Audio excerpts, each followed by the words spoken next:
एक बार पुनः आप लोगों का उद्घोष ऑनलाइन प्लेटफॉर्म पर आप लोगों का स्वागत है। इस बार मैं फर्स्ट शिफ्ट में हुए 6 to 8 लेवल के लिए सीटेट एग्जाम का मैथमेटिक्स का पोर्शन लेकर आया हूं। तो इसमें पहला क्वेश्चन 31st इसका नंबर दिया है। अब देखिए, the product of two rational number is -4/3 if one of them is -5/2 and the reciprocal of the other is x। तो सबसे पहले हम दोनों नंबर का प्रोडक्ट दिया हुआ है, तो एक नंबर उसमें -5/2 है, तो दूसरी संख्या हम निकालेंगे। तो दूसरी संख्या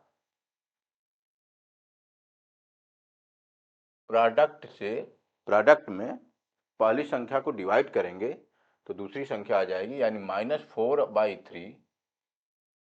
और डिवाइड करने का मतलब इसमें एक -5/2 है, तो इसमें अगर डिवाइड करेंगे -5/2 तो ये हो जाएगा -4/3 और इंटू 2/-5 और इस तरीके से 5 8 और ये आ जाएगा -16/3। दूसरी संख्या का रेसिप्रोकल, दूसरी संख्या आ गई 16/3 और इसका रेसिप्रोकल दिया है, रेसिप्रोकल x है, यानी x जो है इसका हो जाएगा 3/16। x क्या हो जाएगा 3/16। तो अब फिर 8x प्लस, तो 8 इंटू 3/16 प्लस 4 2 जा 8 9/4 और 9/4 8 2 जा 3/2 प्लस 9/4 को 8 करेंगे तो एलसीएम हो जाएगा 4 और 2 2 जा 4 2 3 जा 6 और 4 9 यानी 15/4। और जब इसको हम फिर मिक्स्ड फ्रैक्शन में चेंज करेंगे तो 4 3 12, ये 4 होगा 3 होल 3/4। इस प्रकार आप देख रहे हैं फोर्थ जो ऑप्शन है वो करेक्ट है। अब इसके बाद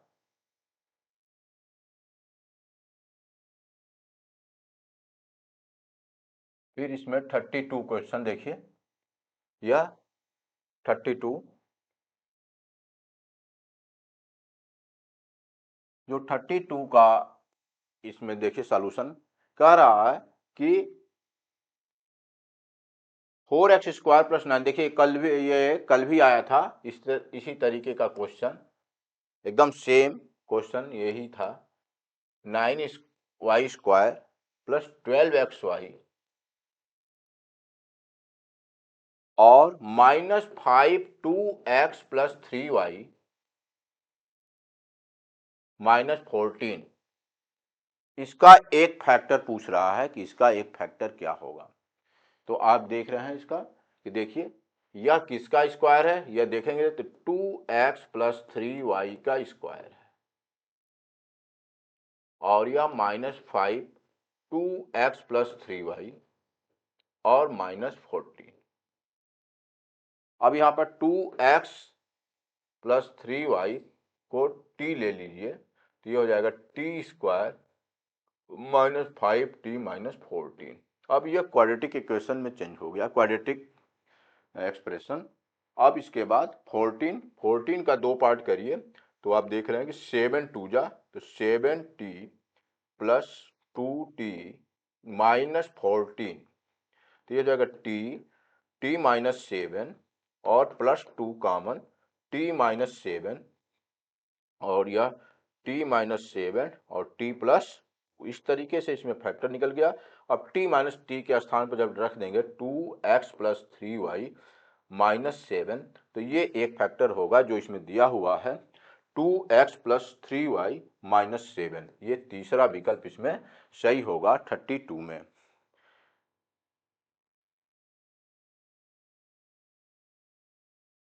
अब 33 में देखिए, ये क्वेश्चन कल भी पूछा गया था। जो परीक्षण विद्यार्थियों को एक विशिष्ट समूह के सदस्यों के सापेक्ष प्रदर्शन के बारे में जानकारी प्रदान करते हैं तो उनको कहते हैं मानक संदर्भित परीक्षण। जो देखिए अगर रिलेटिव स्टैंडिंग, याद रखिए इसी को, द रिलेटिव स्टैंडिंग की बात, अगर सभी विद्यार्थियों के रिलेटिव स्टैंडिंग की बात अगर जो परीक्षण करता है वो नाम है उसका एनआरटी, नॉर्म रेफरेंस टेस्ट, उसका नाम है नॉर्म रेफरेंस टेस्ट।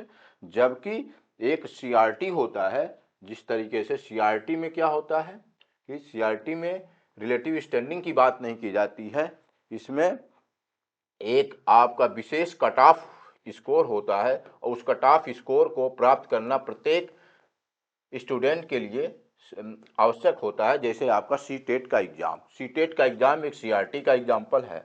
और रिलेटिव स्टैंडिंग, जैसे आपका मान लीजिए कि रिलेटिव स्टैंडिंग आपका होना चाहिए, रिलेटिव स्टैंडिंग का मतलब कि प्रत्येक बच्चे की मेरिट उसमें बनेगी और उसको कहते हैं एनआरटी। तो यह जो हो मानक संदर्भित परीक्षण, मानदंड संदर्भित परीक्षण को आप सीआरटी कहते हैं, देखिए क्राइटेरिया रेफरेंस टेस्ट में कहा गया है और नॉर्म रेफरेंस टेस्ट, जबकि इसका उत्तर 33 का फर्स्ट होगा, नॉर्म रेफरेंस टेस्ट।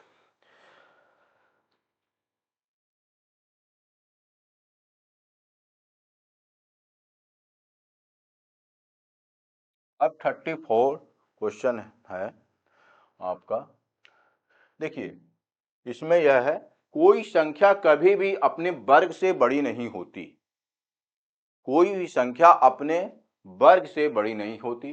जैसे मान लीजिए कोई भी संख्या दो का वर्ग आप कर रहे हैं तो आपका 4 आ गया, तो 4 से तो ये छोटी है। लेकिन अगर यही किसी भी संख्या के लिए बात किया है तो 1/2 का वर्ग करेंगे, 1/2 का वर्ग 1/4, और 1/4 और 1/2 में आप देख रहे हैं कि ग्रेटर देन 1/4। तो इस तरीके से कोई भी संख्या कभी अपने वर्ग से बड़ी नहीं होती, ये स्टेटमेंट सत्य नहीं है। आप 1/2 के लिए देख लिए कि 1/2 का वर्ग करने पर आपका 1/4 आया और 1/4 1/2 से छोटा छोटा है। अब सभी ऋणात्मक संख्याएं अपने घनों से बड़ी होती हैं, सभी ऋणात्मक संख्याएं अपने घनों से बड़ी होती हैं। तो इसका भी दो एग्जांपल लीजिए, -2 का क्यूब -8, -8 से तो -2 बड़ा है, ये तो ठीक है। लेकिन यही अगर -1/2 का क्यूब किया जाए तो ये हो जाएगा -1/8, और -1/8 और -1/2 में आप देख रहे हैं कि 1/8 यदि छोटा है 1/2 से तो इसका माइनस इससे बड़ा हो जाएगा। तो ये भी आपका गलत होगा, कोई संख्या अपने घन से, तो ये भी आपका ऋणात्मक संख्या अपने घनों से बड़ी होती है, ये भी गलत। कोई संख्या अपने घन से बड़ी कभी नहीं हो सकती, कोई संख्या अपने घन से कभी बड़ी, कोई संख्या अपने घन से बड़ी नहीं हो सकती, और कोई सभी ऋणात्मक संख्याएं अपने घनों से बड़ी होती है। इस तरीके से आप, ये दोनों गलत हो गया। अब किसी अभाज्य संख्या का वर्गमूल एक परिमेय संख्या नहीं है। तो अभाज्य संख्या का वर्गमूल, अभाज्य संख्या आपका जैसे 2 है, अभाज्य संख्या 2, तो इसका वर्गमूल एक परिमेय संख्या नहीं है, ये अपरिमेय होता है निश्चित रूप से। चाहे आप किसी भी अभाज्य संख्या का, क्योंकि उसका फैक्टर क्या, या तो वह संख्या होता है या एक होता है। इस तरीके से अगर उसका वर्गमूल निकालें, अगर आप ले देखिए 7 देखिए, 11 देखिए, 13 देखिए, 17 देखिए, 19 देखिए, तो ये सब अभाज्य संख्याएं हैं। और यह जो है आपका, इसका वर्गमूल क्या होगा, अपरिमेय संख्या होगा। तो यह एकदम बिल्कुल सत्य है, only D will be correct answer. अब इसके बाद देखिए यह क्वेश्चन बहुत बढ़िया क्वेश्चन, ज्योमेट्री का कांग्रुएंसी पर आधारित है। यह ए और डी दो बिंदु रेखाखंड बीसी के एक ही ओर स्थित हैं। यह, हाँ, दो बिंदु आपका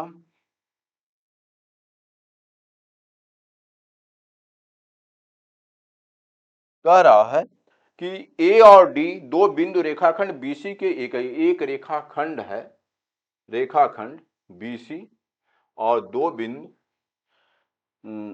बिंदु ए और डी रेखाखंड बीसी के एक ही ओर, मान लीजिए ए यहां है और डी यहां है, स्थित है।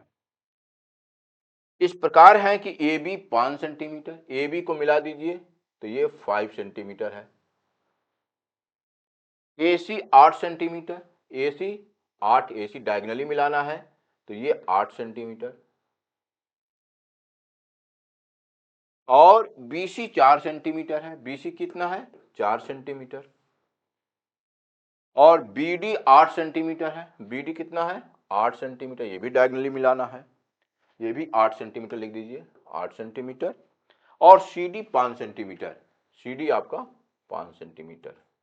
अब दो त्रिभुज दिए गए हैं, दो त्रिभुज इसमें विकल्प में दिए गए हैं और पूछ रहा है किस क्राइटेरिया के आधार पे दोनों त्रिभुज सर्वांगसम होंगे।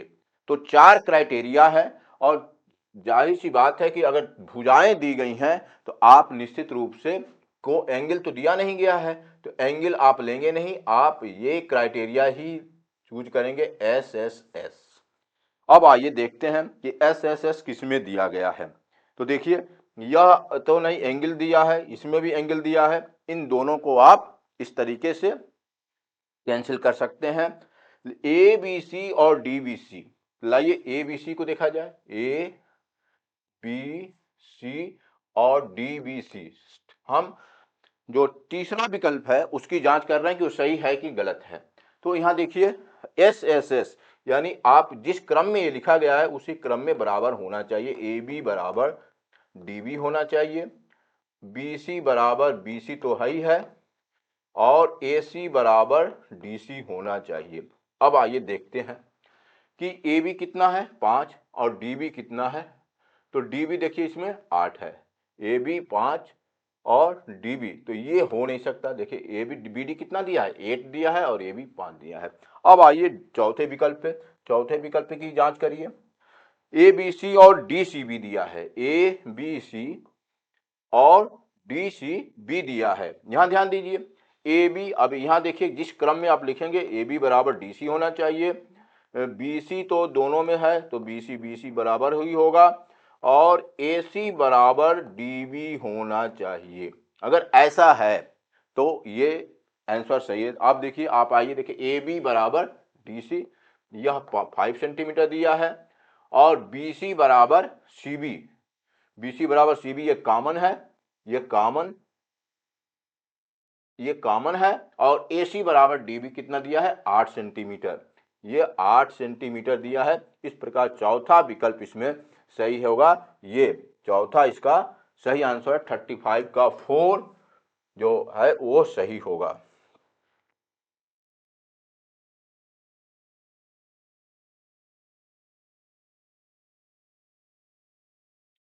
अब 36 देखिए, 36 में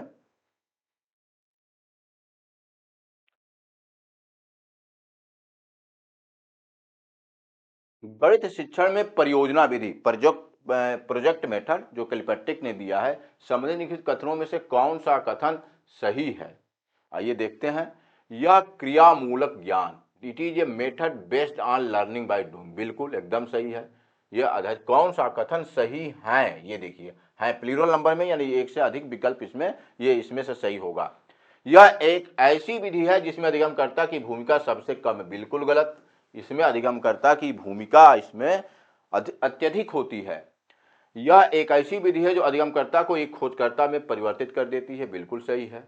ए और सी, यह हमेशा निगमनात्मक पर आधारित होती है, निगमन पर आधारित इससे नहीं है। ए और सी जिसमें हो वो सही होगा, तो यही चौथा में ए और सी, देखिए ये चौथा विकल्प इसका सही है। प्रोजेक्ट मेथड में आपका फोर्थ विकल्प, इसका 36 का फोर्थ विकल्प सही है। अब इसमें कह रहा है which of the following problems is interdisciplinary in nature. तो देखिए draw the mirror image of given, देखिए मिरर इमेज। अब मिरर इमेज क्या है, how many lines of symmetry are there in given figure. देखिए सिमेट्री लाइन जो है यह आपके एक ऐसी लाइन होती है जो पूरे फिगर को दो कॉन्ग्रुएंट पार्ट में डिवाइड करती है, सिमेट्रिक लाइन। तो ये निश्चित रूप से ज्योमेट्री से संबंधित है या मैथमेटिक्स का है। और write your name and draw the lines of symmetry in each alphabet whenever possible. Write your name in, देखिए तो write your name and draw the lines of symmetry in each alphabet wherever possible. तो देखिए ये भी एक disciplinary approach को बता रहा है। और इंटरडिसिप्लिनरी और draw the lines of symmetry in given geometrical figure. तो सब कहीं ना कहीं ज्योमेट्री से संबंधित है।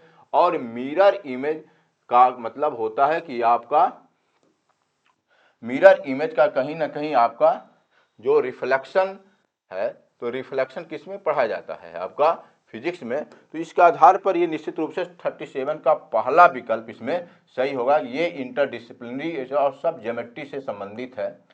तो ये यह इसका सबसे बढ़िया है कि ये पहला विकल्प इसमें ड्रा द मिरर इमेज, दी गई आकृति का दर्पण प्रतिबिंब बनाइए। तो दर्पण प्रतिबिंब निश्चित रूप से लॉज ऑफ रिफ्लेक्शन पर आधारित होगा और ये आपका 37 का पहला विकल्प इसमें सही होगा। अब इसके बाद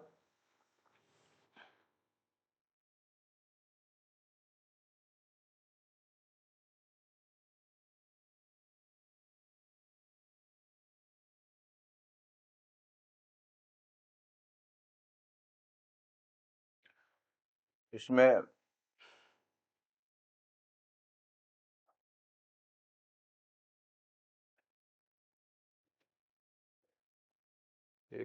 which of the following number is not divisible by 72। निम्न में से कौन सी संख्या 72 से डिविजिबल नहीं है। तो देखिए 72 से डिविजिबिलिटी रूल नहीं बताया जाता है, केवल आप इसको तोड़ना है दो को प्राइम फैक्टर्स में, 8 और 9। 8 और 9 ये को प्राइम फैक्टर्स हैं। को प्राइम फैक्टर्स वे होते हैं जिनका कॉमन डिवीजर 1 के अतिरिक्त कोई दूसरी संख्या नहीं होती है। अब 8 से आप जांच करेंगे, 8 से डिविजिबिलिटी रूल क्या है कि अंतिम 3 अंक, संख्या का अंतिम 3 अंक से बनने वाली संख्या 8 से डिविजिबल होना चाहिए। तो ये है, मान लीजिए कि आपका 95112, 9 पहला है 95112। तो ये आपका देखिए 8 से ये डिविजिबल है। अब 9 से देख लीजिए कौन 72 से डिविजिबल नहीं है, ये देखिए पढ़िए। अब 9 से देखिए, 9 से क्या है कि संख्या जिन अंकों से बनी है उन अंकों का सम 9 से डिविजिबल होना चाहिए। तो ये 9, 5 और 1 प्लस 1, तो ये देख लीजिए 14, 2 16, 2 18। तो ये आपका डिविजिबल है 8 और 9 से, तो ये आंसर नहीं होगा। अब आइए 95142, दूसरी संख्या दिया गया है 95142। तो आप देख रहे हैं कि यह डिविजिबल 8, अगर ये 3 अंकों की बनने वाली संख्या देखिए 8 से यही नहीं डिविजिबल है, इसलिए यही आंसर होगा 95142। अब इसको भी देख लीजिए 88848। तो देखिए यह अंतिम 3 अंक ये डिविजिबल है। और 8 चौक 32 4 36, यह भी 9 से कट जा रहा है, तो इसलिए ये भी डिविजिबल है। और इसको भी देख लीजिए 88704 और अंतिम 3 अंक 8, 8 से देखिए 8 सत्ते 56, 8 8 अट्ठे 64 और ये 8 अट्ठे देखिए 8 से डिविजिबल ही है। और 8 8 16 7 23 4 27, 27 भी 9 से, 9 का मल्टीपल है। इस तरीके से ये इसका आंसर 38 का दूसरा आंसर सही होगा, ये दूसरा। अब 39 आधारभूत अवधारणाएं जैसी आकृतियां, देखिए देखिए ये ध्यान दीजिए, आकृतियां, परिमाप, क्षेत्रफल और बहुभुजों की विशेषताओं का निम्नलिखित में से कौन एक प्रभावशाली शिक्षण अधिगम सामग्री है। तो जब मैं मैथमेटिक्स का पेपर आप सॉल्व करा रहा था तो हम जियो बोर्ड लाकर आपको दिखाए थे। जियो बोर्ड से यह प्रश्न पूछा गया है कि जियो बोर्ड से क्या क्या पढ़ाया जा सकता है। तो निश्चित रूप से आप देखेंगे, अपनी कॉपी पलट के देखते, मैं ये नोट कराया हूँ। आकृतियों को पढ़ाया जा सकता है, परिमाप पढ़ाया जा सकता है, क्षेत्रफल पढ़ाया जा सकता है, बहुभुजों की विशेषताओं को बताया जा सकता है बहुत इजीली जियो बोर्ड के। और जियो बोर्ड में आपको दिखाया भी था क्लास में, तो इसका उत्तर ये जियो बोर्ड होगा, ये निश्चित रूप से। देखिए 40 जो क्वेश्चन है ये कल भी आपका आया था इसी टाइप का, उसमें a प्लस बी पूछा था, इसमें a माइनस बी पूछा है। तो इसको भी देख लीजिए। आपको a माइनस बी को निकालने के लिए सबसे बढ़िया ये है आपका एक साथ दोनों को a माइनस बी का स्क्वायर, a प्लस बी का स्क्वायर और माइनस 4ab। अब यहाँ दोनों a प्लस बी भी दिया गया है और दोनों का प्रोडक्ट a इंटू बी भी दिया गया है। तो उसको रखिए 17 बाई 6 का स्क्वायर और -4ab4 2, तो ये 289 और 6 का स्क्वायर होगा 36 और 8, और ये देखिए 289 में से जब 36 में 8 से मल्टीप्लाई करेंगे तो 288 आ जाएगा और 36 इसके बाद यानी 1/36 आ गया। और यूं ही a माइनस बी जब आप करेंगे तो ये 1/6 आ जाएगा, 1/6। तो ये आपका उत्तर होगा a minus B equal to 1/6। तीसरा इसका आंसर सही होगा, 40 का तीसरा विकल्प सही होगा।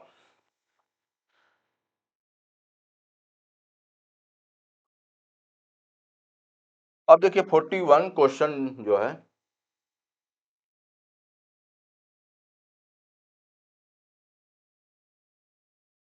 41 who among the following is are the purpose of formative assessment. तो ये बहुत आसान फॉर्मेटिव असेसमेंट का क्वेश्चन, जो फॉर्मेटिव असेसमेंट जो है वो टीचिंग लर्निंग प्रोसेस को एक्सेलरेट करने के लिए होता है। टीचिंग लर्निंग प्रोसेस जो है, लर्निंग प्रोसेस को एक्सेलरेशन प्रदान करता है। यह प्रोसेस को एक्सेलरेट, जब आपको एक्सेलरेशन या आपको टीचर को स्टूडेंट को फीडबैक कि वो कितना सीखे या टीचर को अपने पढ़ाने के मेथड में कौन सुधार कर, कितना सुधार करना है, क्या करना है, अपना प्लानिंग कैसे बनाएगा, लेसन प्लान या टीचिंग प्लान कैसे बनाएगा, इसके लिए फॉर्मेटिव असेसमेंट किया जाता है। तो आइए देखिए इसमें क्या क्या विकल्प दिया गया है। Making assessment A part of teaching, आकलन को अध्यापन का एक हिस्सा बनाना। बिल्कुल, असेसमेंट जो है अध्यापन का एक हिस्सा बनाना ये है। बच्चों को श्रेणीबद्ध उनका स्थान नियोजित करना, बिल्कुल नहीं। यह किसी भी बच्चे को रैंक देने के लिए, first position, second position, third position देने के लिए यह असेसमेंट नहीं होता है। उसके लिए समेटिव असेसमेंट है, जो जैसे हाफ ईयरली एग्जाम या अगले क्लास में प्रमोशन के लिए समेटिव असेसमेंट होता है। बच्चों को प्रतिपुष्टि प्रदान करना, देखिए ये भी सही है, यानी ए और सी। तो देखिए ये कट गया है, ए और सी, चौथा विकल्प जो है इसका ए और सी है, और ए और सी करेक्ट आंसर होगा इसमें। ये चौथा ए और सी ये करेक्ट आंसर होगा। फॉर्मेटिव असेसमेंट किसके लिए किया जाता है?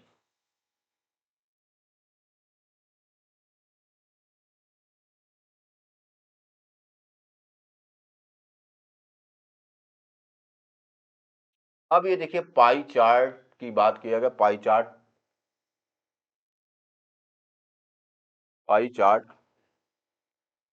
चार्ट में कह रहा है कि a pie chart is constructed for the following data. Month लिखा गया है, नंबर ऑफ कंप्यूटर सोल्ड, तो ये जनवरी में 500 है, फरवरी में इतना है, और ये तो पाई चार्ट एक किसी भी होल चीज को पार्ट में प्रदर्शित करने के लिए सबसे अच्छा तरीका होता है पाई चार्ट। तो हम क्या करेंगे, पहले देख लीजिए कितने कंप्यूटर कुल बेचे गए, तो ये जोड़िए। तो 0, 2, 9, 11, 5, 16, 4, 20, 2 और 5, 2, 7, 7, 14, 8, 22, 7, 29, 8, 37, 8, 45, इतने कंप्यूटर टोटल बीच पे। अब इसका ये पूछ रहा है, देखिए क्या पूछ रहा है, उन त्रिज्यखंडों का केंद्रीय कोणों का अंतर क्या होगा। कोणों का डिफरेंस किसमें किसमें, मार्च और जनवरी में। तो मार्च और जनवरी में निकाल लीजिए कितना डिफरेंस है कंप्यूटर में, डिफरेंस निकाल लीजिए।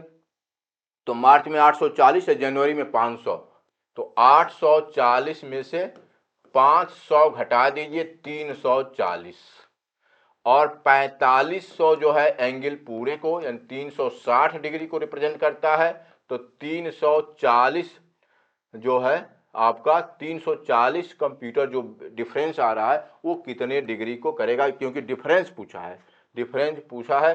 तो 360 बटे 4500 और गुणे 340, और जो आएगा वही आंसर इसमें होगा। तो ये देखिए, अब इसको एक को तो ये हो गया, और फिर एक से ये हो मतलब और 9 चौक 36, 9 पच्चे 45। अब 4 चौके 16 और 4 तिहाई 12, ये 9 चौके 36 और 9 पच्चे 45, और फिर 4 चौके 16 और 4 तिहाई 12, 1 13 बटे 5। अब इसको 2 से ऊपर नीचे मल्टीप्लाई कर देंगे तो ये आपका नीचे 10 हो जाएगा। 2 छके 12 और 13 दूना 26, 1 27, और ये नीचे 10, यानी 27.2 विल बी करेक्ट आंसर। तो 27.2 यानी पहला विकल्प इसमें सही है, इसका 42 का। अब इसके बाद 43 देखिए। एक तरल ताल की लंबाई, एक स्विमिंग पूल की लंबाई 20 मीटर, चौड़ाई 15 मीटर और गहराई 4 मीटर, यानी क्यूबॉइड के आकार का आपका तरल ताल है, यानी तैरने का एक तालाब। इसके फर्श और इसके दीवारों पर 42 रुपया प्रति मीटर स्क्वायर की दर से प्लास्टर करवाने का लागत क्या होगा। तो निश्चित रूप से अब इसमें जो तरल ताल है उसके किस पे करना है, फर्श पे करना है और दीवारों पे करना है। तो फर्श का एरिया L इंटू बी और दीवार, चारों दीवारों का area 2HL plus B, 2HL plus B, ये फार्मूला इसमें लगाएंगे। अब L इंटू बी आपका 20 इंटू 15 प्लस 2 और H का मान 4 और L प्लस बी का यानी 20 प्लस 15, 20 प्लस 15, और इसके बाद जो इसमें एरिया आएगा फिर हम 42 से मल्टीप्लाई करेंगे। तो ये हो गया आपका 20 इंटू 15, ये हो गया 300, 15 दूना 30, सॉरी, और यह 4 दूना 8 और यह और 35 से मल्टीप्लाई करेंगे तो 8 पच्चे 40 और 8 त्रिके 24 और 24 4 28। देखिए 8 पच्चे 40 और 8 त्रिके 24 4 28 और 300। इस तरीके से तरल ताल का एरिया जिसको प्लास्टर कराना है वह एरिया आपका हो गया 580, और 580 42 रुपया पर मीटर स्क्वायर की दर से। तो इसमें हम इसके कास्ट हो जाएगा, इसमें 580 इंटू 42, तो इसमें आप 0 कर दीजिए और 58 में आप 42 से मल्टीप्लाई कर देंगे तो ये हो जाएगा 2 अट्ठे 16 और 2 पचे 10 1 11, 4 अट्ठे 32 और 4 पचे 20, 20 3 23। तो ये हो गया 2 1 3 और 3 1 4, ये हो गया 14। तो देखिए अब इसमें मल्टीप्लाई करते जाइए, देखते जाइए कहाँ आंसर आ रहा है उसी तरीके से। तो ये दूसरा विकल्प इसमें सही है, 43 का दूसरा। अब इसके बाद पैटर्न की समझ का विकास बीजगणित पढ़ाने के लिए आवश्यक,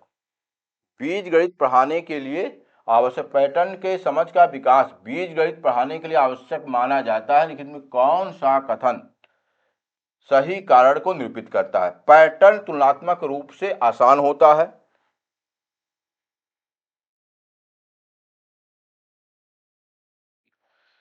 पैटर्न तुलनात्मक रूप से आसान, ये गलत है। पैटर्न में बहुत सारे वास्तविक जीवन के अनुप्रयोग होते हैं जैसे बीजगणित में नहीं होते हैं। पैटर्न सामान्यीकरण से संबंधित है। ये आपका पैटर्न क्या है, सामान्यीकरण से संबंधित है, इसलिए इसका आपको और रचनात्मक मानसिकता को बढ़ाता है। ये तीसरा एकदम एप्रोप्रिएट आंसर होगा 44 की पैटर्न जो हम सामान्यीकरण कर सकते हैं और बीजगणित में निकाल सकते हैं। तो ये पैटर्न सामान्यीकरण से संबंधित है, ये उत्तर इसका सही होगा।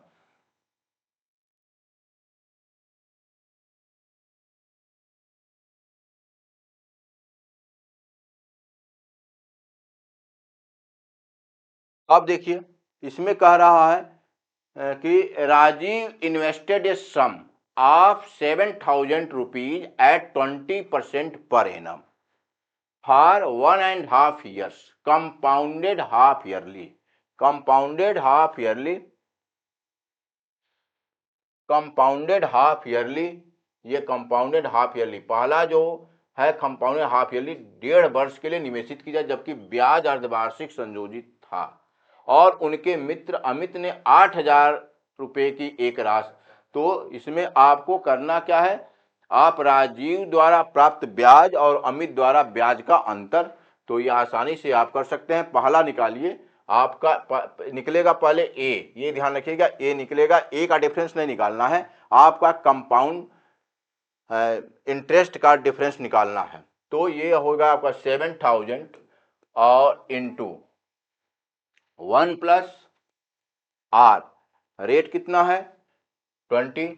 तो रेट जब आपका ये हाफ ईयरली है, ये दिया है एनुअल, तो 20/2 कर दिया जाता है बाई 100, 1.5 का समय का दोगुना, 3। तो इस तरीके से आप ये निकलेगा आपका अमाउंट फर्स्ट कंडीशन वाले में।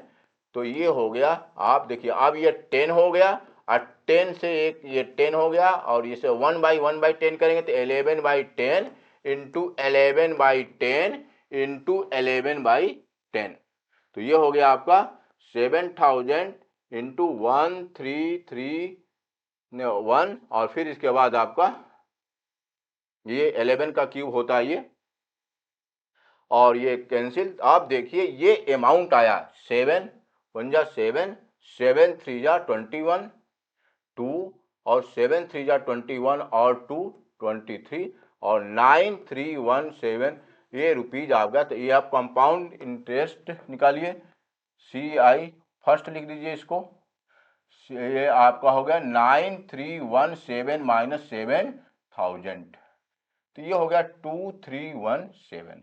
अब दूसरा जो है आपका राजीव द्वारा प्राप्त ब्याज और अमित द्वारा, तो अब अमित वाला निकाल लीजिए। अमित 8,000 रुपया लेते हैं, और 1 प्लस इनका रेट क्या है 10% वार्षिक, तो 10 ही रखा है, और बाई 100, और 2 वर्ष के लिए ही लेते हैं, तो 8,000 और ये 10, तो 11/10 इंटू 11/10, और ये 2 जीरो कैंसिल, और ये 121 इंटू 8 जीरो, तो ये 8 दूना 16, 9680, और फिर CI निकालेंगे आप सेकंड पोजीशन इसमें, तो 9680 में से 8000 घटाएंगे, और ये हो जाएगा 1,680 रुपया। इस तरीके से अब इसमें से दोनों का डिफरेंस पूछा है, तो आप 2317 में से घटा दीजिए 1,680 रुपीज। तो आप देखते रहिए क्वेश्चन आता रहेगा उसमें। और 11 में से 8 गया 3, 12 में से 637 रुपया इसमें आ रहा है, ये पहला विकल्प इसमें सही होगा। अब इसके बाद अब देखिए ये 46 का, वह एक्स वाई और जेड क्रमशः एक त्रिभुज के आधार वाले पिरामिड के फलकों, शीर्षों और किनारों की संख्याएं हैं। इस तरीके का प्रश्न भी मैं जब ऑनलाइन कक्षाएं चल रही थी, तो जो पेपर सॉल्व करा रहे थे, तो ऐसा आया था एकदम बिल्कुल सेम ऐसा ही क्वेश्चन आया था। तो आप देखिए पहले ट्रायंगुलर बेस पिरामिड में, ट्रायंगुलर बेस पिरामिड, इसमें इसको दूसरा नाम है टेट्राहेड्रॉन, इसी का नाम है टेट्राहेड्रॉन समचतुष्फलक, इसी को कहते हैं समचतुष्फलक। और समचतुष्फलक में 4 त्रिभुज होते हैं, क्योंकि इस तरीके से इसका है।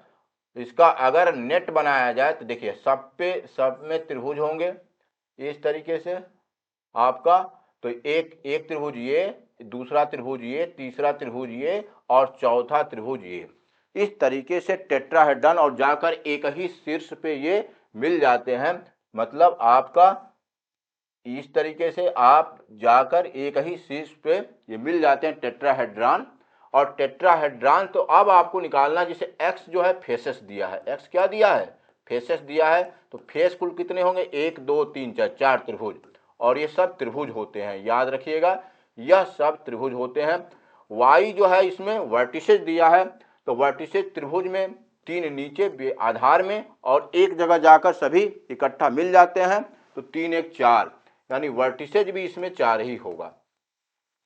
और जेड जो किनारे होते हैं एजेज, उसको जेड से डिनोट किया है। और यह एज किनारे कितने होते हैं आपका 3 त्रिभुज में नीचे बेस वाले में, और जाकर तीनों जोड़ेंगे तो 3 3 6। तो ये आपका एक्स वाई जेड का वैल्यू आपको समझकर काम करना है, एक्स वाई जेड का वैल्यू। अब एक्स वाई जेड का वैल्यू कौन इसमें सही है उसको देख लीजिए। तो पहले में देखिए, अगर पहले को चेक किया जाए तो x का value 4, 2x plus 3y plus 3 into 4 और -2 इंटू जेड -2 इंटू 6, और यह आपका हो गया, देखिए 4 दूना 8, 3 चौके 12 कट गया, और यही पहला ही आंसर आपका बिल्कुल सही है, यानी पहला विकल्प इसमें सही होगा। और सबको टेस्ट कर सकते हैं, लेकिन इसमें ये पहला विकल्प ही सही होगा। अब 47 जो है ये भी ऑनलाइन क्लास में मैं बता चुका हूं कि कैसे रूट 2 को इरेशनल प्रूफ किया जाता है। देखिए, रूट 2 एक अपरिमेय संख्या है को प्रमाणित करने के लिए निम्नलिखित में से कौन सी प्रमाणित करने की विधि सबसे उपयुक्त है। तो इसको उपयुक्त करने के लिए आपका ये है, देखिए रूट 2, तो ध्यान दीजिए कि रूट 2 कैसे प्रूफ किया जाता है। तो पहले जब रूट 2 को हम अपरिमेय प्रूफ करना है इरेशनल नंबर, तो इसको मान लिया जाता है कि let root 2 is a rational number. ये देखिए एकदम विरोधाभास, इसमें विरोध, जो इसका अपोजिट है उसी को मान लिया जाता है और लिखा जाता है फिर root 2 equal to P by Q, और पी और क्यू जो है आपका इंटीजर उस तरीके से, और इसको प्रूफ अंत में आ जाता है कि पी और क्यू का जो कंडीशन पूरा नहीं करते हैं, इसलिए आवर सपोजिशन इज रॉन्ग करके किया जाता है, यानी इसका जो डायरेक्ट प्रूफ नहीं किया जाता है, कंट्रा पॉजिटिव नहीं किया जाता है, कंट्राडिक्शन से प्रूफ होता है, इंडक्शन मेथड से इसको नहीं करते हैं। कंट्राडिक्शन, विरोधाभास, ये तीसरा विकल्प इसमें सही होगा 47 का तीसरा, कि रूट 2 कैसे परिमेय संख्या है, इसको प्रूफ करने के लिए सबसे पहले हम ये मान लेते हैं कि रूट 2 एक अपरिमेय संख्या सिद्ध करने के लिए रूट 2 मान लेते हैं कि परिमेय संख्या है, और उसको तब हम प्रूफ करते हैं, और बाद में हम उसको गलत सिद्ध करते हैं, और इस मेथड को कहते हैं विरोधाभास।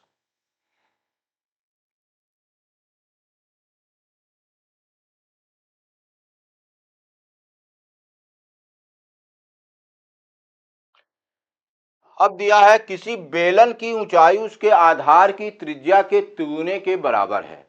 बेलन की ऊंचाई आधार के त्रिज्या के तिगुने के बराबर है, तो आधार का क्षेत्रफल 616 सेंटीमीटर स्क्वायर है, तो बेलन की धारिता लीटर में क्या होगी।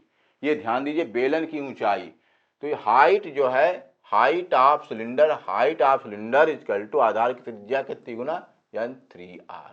अब वॉल्यूम ऑफ सिलेंडर ये हो जाएगा पाई आर स्क्वायर एच, और पाई आर स्क्वायर एच आपका, तो यहाँ पे पाई आर स्क्वायर और एच के स्थान पे क्या लिख देंगे 3r, तो ये हो गया वॉल्यूम। और ये कह रहा है कि आधार का क्षेत्रफल, आधार का क्या होता है पाई आर स्क्वायर, आधार का क्षेत्रफल का मतलब ये इसका क्षेत्रफल पाई आर स्क्वायर, और पाई आर स्क्वायर तो बराबर कितना दिया है 616 सेंटीमीटर स्क्वायर। अब यहाँ पर आर स्क्वायर आप निकाल लीजिए, 616 अब बाई पाई, तो 616 बाई 22 और 7 को ऊपर ले जाइए। अब ये इजीली कैंसिल हो जाएगा, 11 से 11 5 जा और 11 6 जा, और जब इसको इस 7 को 56 कट जाएगा 28, और 28 को आप लिख सकते हैं 7 इंटू 4 और फिर 7, और आर स्क्वायर बराबर इतना। इस तरीके से हम सिंप्लीफाई करने का तरीका इसको होता है, और r अब जब परफेक्ट पेयर मिल जाते हैं तो r परफेक्ट स्क्वायर नंबर है 2 और 2 7 के लिए 7, तो 7 2 जा 14, 7 2 जा 14। अब 7 2 जा जब 14 आ गया है आपको, तो आप निकाल सकते हैं इसका वॉल्यूम। अब वॉल्यूम निकालने के लिए देखिए, वॉल्यूम निकालने के लिए 1/3, अरे 1/3 नहीं, पाई आर, पाई और R square, pi R square की वैल्यू आप यही रख दीजिए, सबसे आसान है 616 इंटू 3, आर के स्थान पे 14। तो इस तरीके से आपका 42 गुणे 616 और ये आ गया सेंटीमीटर क्यूब में। किस में आ गया? सेंटीमीटर क्यूब में आ गया। अब इसको हम मल्टीप्लाई करके निकाल के और फिर इसके बाद हम 1000 से डिवाइड करेंगे तब लीटर में कन्वर्ट, क्योंकि ये पूछा है बेलन की धारिता लीटर में। तो आप इसको 616 इंटू 42, देखिए ये हो गया 2 छक्के 12, 3 और 2 छक्के 12, फिर 4 छक्के 24 और 4 इकाई 4 2 6 और 4 छक्के 24।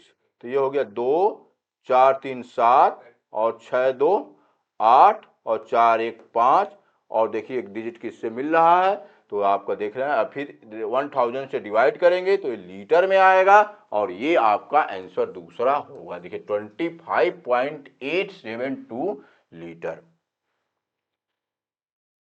अब इसके बाद the student was asked to arrange the following numbers in descending order -20, -150, 0, 23, 46।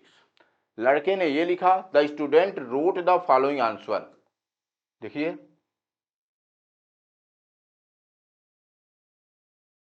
तो विद्यार्थी को कहा गया कि आप -20, -150, 0, 23 और 46 को आप लिखेंगे किसमें?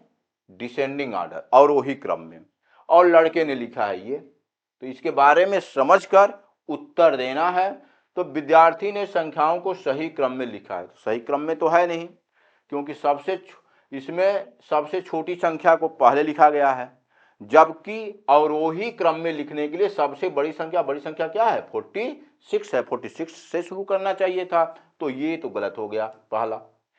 विद्यार्थी ने पूर्णांकों को क्रम में लगाने की अवधारणा को समझ लिया है।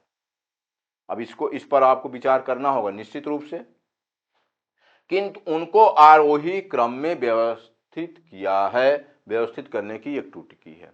बिल्कुल सही, यही उत्तर होगा, क्योंकि यह जो विद्यार्थी ने लिखा है -150 सबसे छोटा लिखा है, वो ऑर्डर में लिखना तो जानता है इंटीजर को, लेकिन वो ये नहीं समझ पाया कि अवरोही और आरोही में उसको त्रुटि हो गया है, क्योंकि सबसे छोटी -150, उससे बड़ी -20, उससे बड़ी 0, 23 सबसे, इसके लिए यानी कि यह किसमें है? आरोही क्रम में है। किसमें है? आरोही क्रम में है। तो आरोही क्रम में है, इसकी त्रुटि की है और ये दूसरा विकल्प इसका सही होगा। पूर्णांकों की अवधारणा का पता नहीं, बिल्कुल गलत है। विद्यार्थियों को पूर्णांकों को जोड़ के नियमित जोड़ की बातें नहीं की गई है इसमें। तो निश्चित रूप से आपका इसका उत्तर 49 का दूसरा होगा।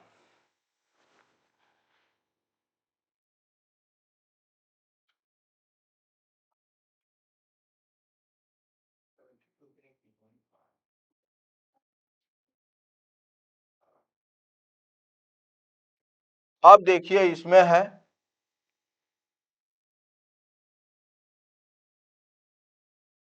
किस संख्या पर ये क्या घड़ियां किस संख्या प्रणाली पर आधारित है? तो ये तो एकदम आपका दशमलव प्रणाली नहीं है, बाइनरी सिस्टम पर कंप्यूटर है। ये आपका सही है हेक्साडेसिमल सिस्टम, और ये खस्टिक सिस्टम है, और ये इसमें पहला विकल्प इसमें सही है, घड़ियां इसी पर आधारित है।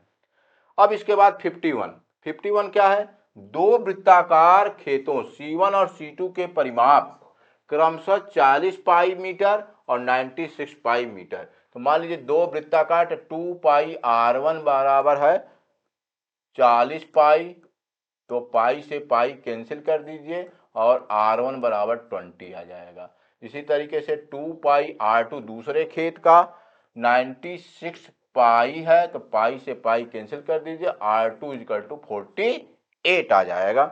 तीसरे खेत C3 की त्रिज्या क्या होगी यदि क्षेत्रफल C1 और C2 के क्षेत्रफलों का योग है। तो पाई, अगर तीसरा आपको निकालना है तो पाई R3 स्क्वायर बराबर है, दिया है पाई R1 का स्क्वायर प्लस पाई R2 का स्क्वायर। पाई से पाई कैंसिल कर दीजिए, R3 square equal to R1 square plus R2 square, और इजिली आप निकाल सकते हैं 20 का स्क्वायर प्लस 48 का स्क्वायर। और ये देखिए 400 और 48 का स्क्वायर, 48 का स्क्वायर 8 अट्ठे 64, 800 को 32, 32 और 6 38, 4 अट्ठे 32 और 4 चौको 16, 3 ये 4, 8 दो 10 और 9 3 12 1 13, 2304 और 2304 में 400 जोड़ेंगे तो ये आ जाएगा 2704 और R3 का स्क्वायर बराबर 27। तो R3 बराबर विकल्प से भी आप देख सकते हैं आप, यह होगा आपका 50, देखिए 52, 52 का स्क्वायर होगा तो ये 52, ये आंसर होगा R3 बराबर 52। तो इस तरीके से इजिली आप इसको कर सकते हैं। अब इसके बाद है देखिए 53 जो है क्वेश्चन 53 को देखिए, ये देखिए अच्छा ये नहीं 52, पहले 52 देख लीजिए। 52 पूछ रहा है कि निम्न में से कौन से मापन एक समकोण त्रिभुज की भुजाएं, यानी कल भी ये क्वेश्चन आया था, देखिए आज ये भी रिपीट किया, या आपका पाइथागोरन ट्रिपलेट। तो पहले इसी को चेक कर लीजिए त्रिभुज की भुजा, तो ये अगर सही है तो सही है, क्योंकि 14 का स्क्वायर प्लस 50 का स्क्वायर, 50 का स्क्वायर नहीं, सबसे बड़ी भुजा क्या है 50 है, तो ये 48 यहाँ रखेंगे। 14 का स्क्वायर प्लस 48 का स्क्वायर, तो ये 196, और अभी 48 का स्क्वायर निकाला गया था, आप देखें तो ये हो गया आपका 2500, और 2500 का स्क्वायर रूट ये किसका है 50 का स्क्वायर है, इसलिए पहला ही इसमें विकल्प सही है, और सब चेक आप कर सकते हैं ये नहीं होगा, क्योंकि बड़ी संख्या का स्क्वायर शेष दोनों संख्याओं के स्क्वायर के सम के बराबर होना चाहिए। अब आइए 53 को देखिए, 53 देखिए 500, अब यहाँ 543 इंटू 50 अपान देखिए √32, और यह जो है 1323। तो आप देखिए ये ध्यान से, ये देखिए 3 से कट जा रहा है, तो यह निकालिए, तो आप 3 16 3 48 3 अट्ठे 24, ये 81 हो गया, और इसके बाद 3, और ये 2 इंटू 25 है, इसी तरीके से नीचे भी 2 इंटू 16, और ये भी 3 से कटेगा, 3 चौके 12 और 3 चौके 12 और 3 एकाएं 3 गुणे 3, तो 3 से 3 कैंसिल और 2 से 2 कैंसिल। अब आप देख रहे हैं कि जो अंदर है सभी, यह 41 का स्क्वायर है, 41 हो गया, ये 5, और ये नीचे आपका 4 का स्क्वायर है, और ये 21, तो 5 205 और ये 84। अब देख लीजिए कौन आंसर इसमें है, 205 अपान 84, ये आपका करेक्ट आंसर होगा।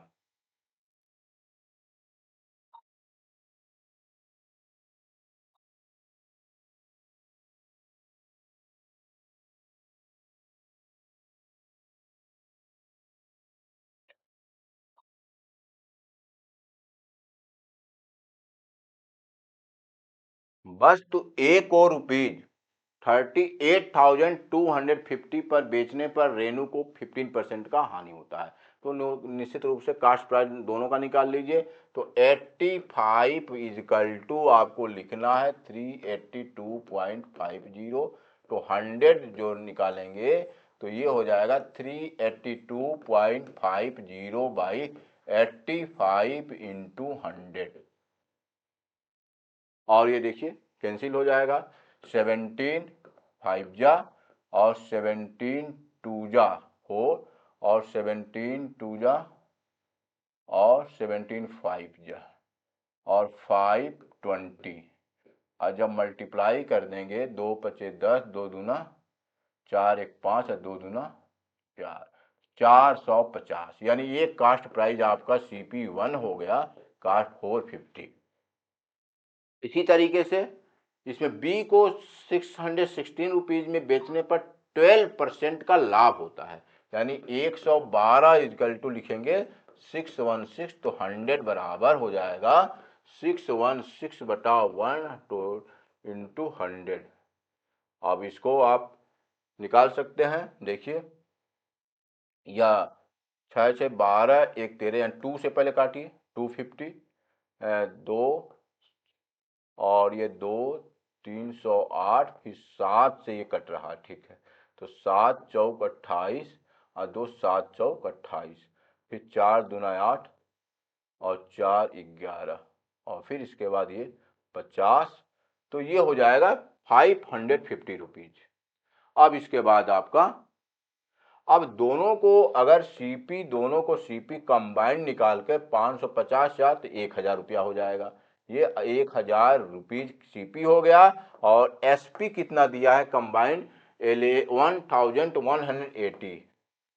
तो ये आपका डिफरेंस, इसका मैंने प्रॉफिट आपका हो जाएगा 180 और इसका परसेंटेज पूछा है, तो ये आपका परसेंटेज इंटू 100, तो आप देख रहे होंगे आंसर आ गया होगा। और ये 18% क्या हो जाएगा, 18% का प्रॉफिट होगा। और 55, वस्तुओं पर छूट की अवधारणा के शिक्षण के अंतर्गत एक शिक्षिका एक लोकल मार्केट के भ्रमण की योजना बना सकती है। इसकी सबसे उपयुक्त कारण, यह विद्यार्थियों को औपचारिक रूप से गणितीय अवधारणाओं के अधिगम के अवसर प्रदान करते हैं। कई कॉन्सेप्ट की बात इसमें की गई है, इसलिए इसको हम उत्तर नहीं देंगे। या विद्यार्थियों को सेल से संबंधित, देखिए सेल से संबंधित विभिन्न विज्ञापनों को देखने के लिए और दुकानदारों से इनके अभिकलन पर चर्चा करने के लिए अवसर प्रदान करेगा। It would provide opportunity to student to see different advertisements related to sales and to discuss with shopkeepers how to calculate. ये दूसरा 55 का दूसरा इसमें सही होगा। अब आइए देखिए, अब देखिए ये क्वेश्चन देखिए, अब इसका विकल्प x देखिए कैसे इसमें करेंगे, 1/3 कह रहा x बाई वाई जो है, x बाई वाई, तो x बाई वाई 1/3 का यह है रेसिपो -3 है। तो जब हम इसको ऊपर लिख देंगे तो ये -3 का पावर 3 होगा, ठीक, प्लस। अब ये डिवीजन बना हुआ है, डिवीजन 2/3 के 3/2 4 लिख सकते हैं, 3/2 4। अब इसको आप करेंगे, कैलकुलेशन करिए कि x/y आया कितना, तो ये -27। और इसको अगर हम मल्टीप्लाई कर दें, मल्टीप्लाई, तो ये 2 पर 4/3 पर 4 हो जाएगा। तो आप ध्यान से देखेंगे 27 इक्वल टू 16/81। तो ये आप कैंसिल करके ये हो गया और आपका हो गया -16/3। यह हुआ x/y, यह x/y। अब the value of x/y plus y/x, देखिए x/y तो ये -16/3 है, और फिर कह रहा y plus y/x, then the value of y/x यानी 3/16, और ये प्लस करना है क्योंकि ये माइनस में है तो इसलिए माइनस होगा। और ये इसका रेसिप्रोकल, फिर इसका रेसिप्रोकल भी करना है।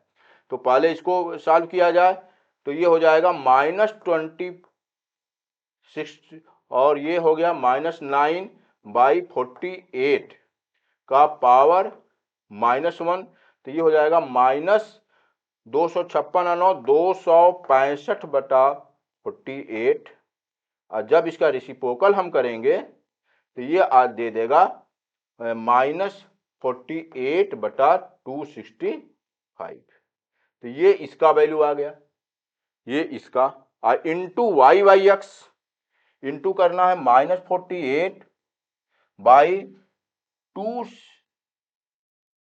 करना है Y by X, X by Y का वैल्यू जो आया है एक्स बाई वाई -16/3 है।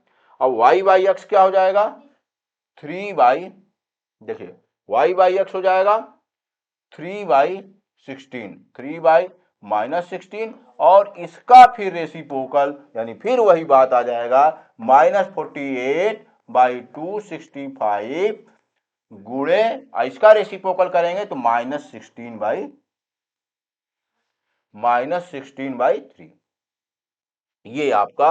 अब इसका जब मल्टीप्लाई करेंगे तब आपका जो आवे आंसर, तो इस तरीके से आपका 16/128, 16 चौको 64, अब 12, तो इस तरीके से इसमें अब 3 से आप काट सकते हैं 16, ये काट सकते हैं, तो ये आपका 256 यानी -256/265, ये अब माइनस माइनस क्या हो जाएगा प्लस, तो 256/265 आ रहा है। इसलिए आयोग देखिए इसमें अब क्या करता है कि यह आंसर इसमें आपका नोट कर लीजिए 256/265,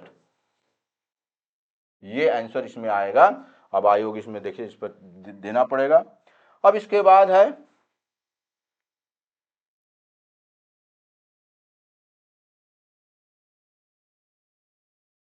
देखिए ये भी कल आया था कॉम्प्लीमेंट्री एंगल का,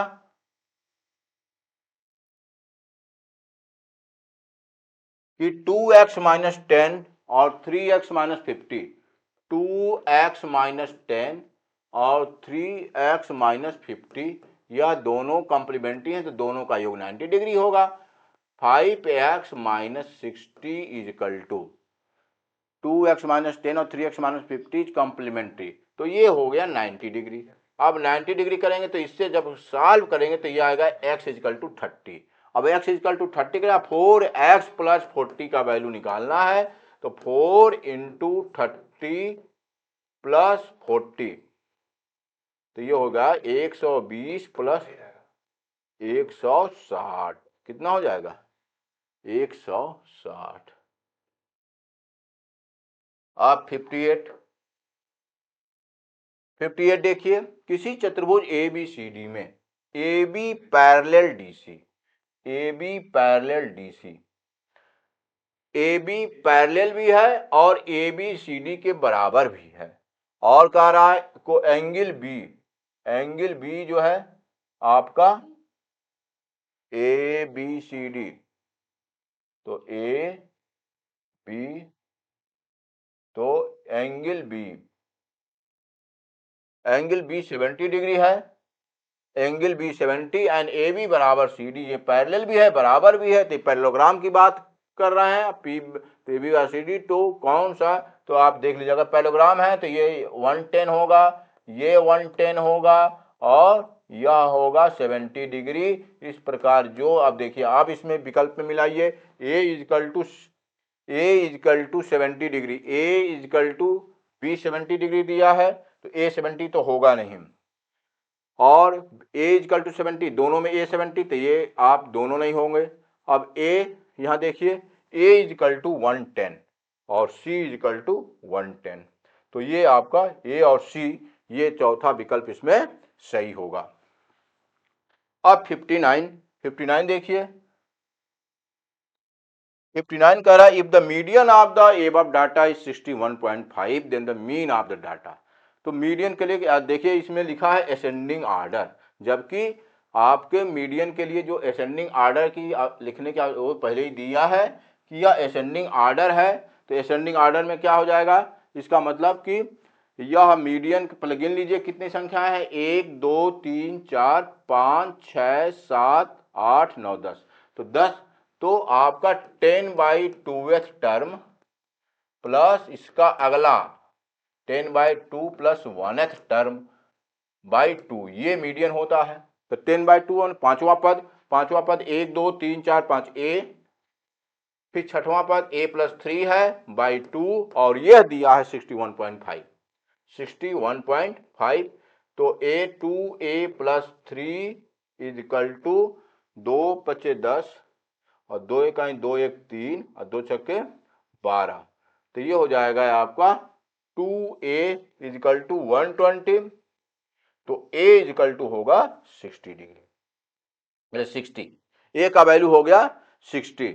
तो अब आप सभी को लिख सकते हैं 28 31 और 47 51 और a का वैल्यू आपका 60 और a + 3 का वैल्यू 63 हो जाएगा और 71 74 78 और अगला है 90। अब इसको चूंकि मीन निकालना है तो इसको सबको जोड़ना पड़ेगा। जोड़ दीजिए 8 1 9 7 16 1 17 3 20 1 21 4 25 और 25 8 33 8 1 9 7 16 1 17 3 20 1 21 4 25 8 33 9 3 12 2 14 3 17 4 21 5 26 6 32 6 38 7 45 7 52 7 59 और कुल कितने हैं 10 है तो 59.3 59.3 ये आंसर होगा। ये इसका मीन इसका ये होगा। अब लास्ट क्वेश्चन है। अब इसमें भी अलजेब्रा पूछ रहा है, एक्स का वैल्यू यहां से निकालना पड़ेगा। तो डायरेक्ट हम लिख रहे हैं 15x मल्टीप्लाई कर दीजिए। मल्टीप्लाई करेंगे तो आपका आ जाएगा 15x + 20 माइनस